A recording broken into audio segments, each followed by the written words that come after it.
महावीरले चाहिँ आफ्नो छोरीलाई करोडौं लगाएर पढाउन पठाए भन्ने खालका समाचारहरू आएको थियो के थियो मन्त्री? महावीरले चाहिँ करोडौं खर्च गरेर आफ्नो ज्यान धानेको छ भन्ने कसैले सोधेको छैन त? कसैले सोधेको छ? मैले 32 वर्षसम्म मैले पालिँदाखेरि त भयो होला नि त, अलिकति करोड त खर्च भयो होला नि। अनि त्यो महावीरलाई करोडौं खर्च गरेर कसले पालेको छ भन्ने कुरा कसैले सोधेको छ हो कि?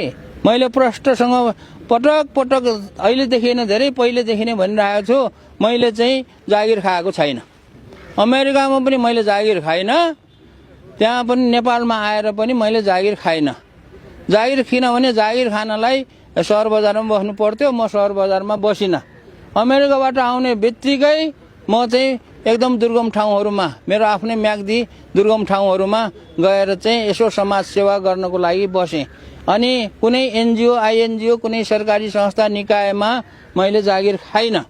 त्यस कारणले अब 32 वर्षसम्म म त पालिएको छु। 32 वर्षसम्म त हावा खाएर त बाँचेको छैन होला म, होइन?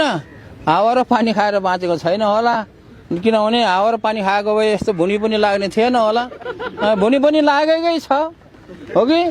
अब डुलेको पनि छ, नेपाल मात्र होइन संसार पनि डुलेको छु।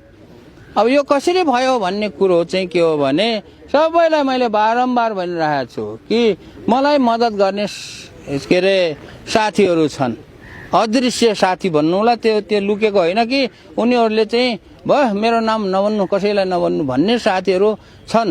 अब कति साथीहरू त अब स्वर्गवास पनि भइसके, अझै पनि पुरानो गए पनि नयाँ साथीहरू छन्, आउँछन्।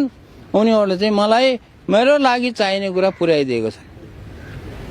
त्यस कारणले त्यसरी नै मैले चाहिँ म बाँचिरहेको छु, मैले काम गरिरहेको छु। मैले राष्ट्रिय आविष्कार केन्द्र खोल्दाखेरि राष्ट्रिय आविष्कार केन्द्रको ब्याङ्कको खातामा कति रुपियाँ थियो? 1000 रुपियाँ थियो। यो कुरा कसैलाई थाहा छ कि छैन है? अब 1000 रुपियाँ के अरे खातामा पैसा राखेर राष्ट्रिय आविष्कार केन्द्र खोलेर कसरी चल्यो? त्यो 1000ले चल्यो होला त? अनि मैले चाहिँ मेरो सम्पत्ति ल्याएर के अरे सम्पत्ति भएको मान्छे पनि होइन कि मैले सम्पत्ति ल्याएर राष्ट्रिय आविष्कार केन्द्र सञ्चालन गरेको पनि होइन। त्यो त सबै जनताले सहयोग गरेको। जनताले कसरी सहयोग गरेको छ भन्ने कुरा हाम्रो के अरे ब्याङ्कमा, यो नेपाल ब्याङ्क लिमिटेडमा, हिमालयन ब्याङ्क लिमिटेडमा जनताले चाहिँ त्यहाँ खातामा पैसा हाल्छन्। अहिले त क्युआर कोड छ होइन, यी सेवाबाट हाल्छन्। अब यसरी निरन्तर रूपमा 1000, 2000, 3000, 5000, 500 अब यस किसिमले के अरे सहयोगहरू गरिरहेको छ। त्यो ब्याङ्क मार्फत गरिरहेको छ, ब्याङ्क मार्फत गरिरहेका छन्। त्यसरी ब्याङ्क मार्फत आएको सहयोगहरू सबै राष्ट्रिय आविष्कार केन्द्रमा जान्छ, सबै त्यहीँबाट खर्च हुन्छ।